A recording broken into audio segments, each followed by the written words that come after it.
கர்த்தர் அதிசயங்களை செய்கிறார் ஊழியங்கள் வழங்கும் ஜீவ வார்த்தை. இந்த புதிய நாளுக்காக நாம் ஏசப்பாவுக்கு எல்லாரும் இணைந்து நன்றி செலுத்துவோம். நம்முடைய வாழ்க்கையில் இந்த நாளை ஏசப்பா நமக்கு தந்திருக்கிறார். அவருடைய கிருபை நம்மை நிச்சயமாக நடத்தும். சோர்ந்து போகாதீங்க.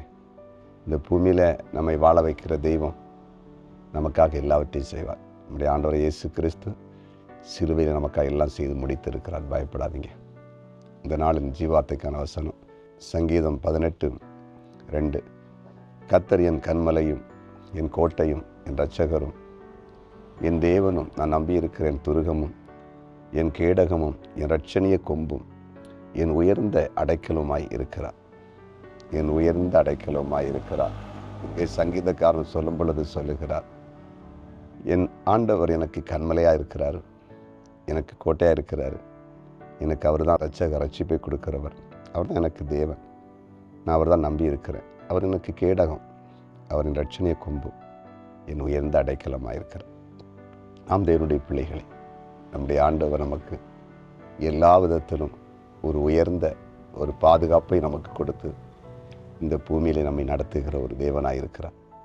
சங்கீதம் 121 வசனம் சொல்லுகிறது, பகலிலே வேலாகிலும் இரவிலே நிலவாகிலும் உன்னை சேதப்படுத்துவதில்லை என்று சொல்லியிருக்கிறார்.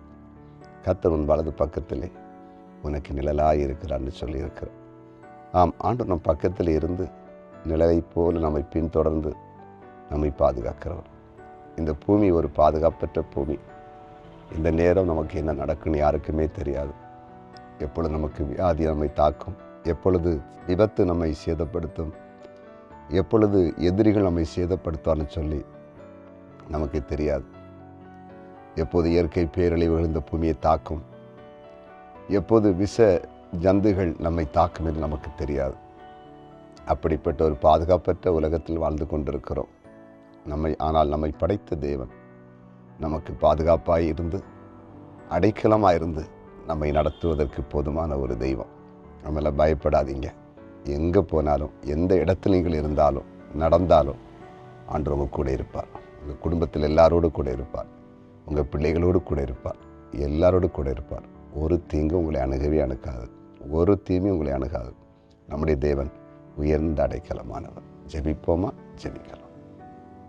அன்பு தகப்பனே, உம்முடைய பிரசன்னத்துக்காக நன்றி. உம்முடைய கிருபைக்காய் ஸ்தோத்திரம். நீர் பேசின ஜீவனுள்ள வார்த்தைக்காக ஸ்தோத்திரம். நீர் எங்களுக்கு உயர்ந்த அடைக்கலமாக இருக்கிறீர், அதற்காய் ஸ்தோத்திரம். உடைய கிருபைக்காய் நன்றி தேவனே. உடைய பிரசன்னத்துக்காய் ஸ்தோத்திரம். எல்லாருடைய வாழ்க்கையிலும் ஒரு உயர்ந்த பாதுகாப்பை கொடுங்க. எந்த தீமை அணுகாமல் இந்த பூமியில் அனைவரும் நீர் முன் குறித்த நீடித்த ஆயுசு நாட்கள் வாழ நீர் அனுக்கிரகம் செய்யும்படியாய் ஜெபிக்கிறோம்.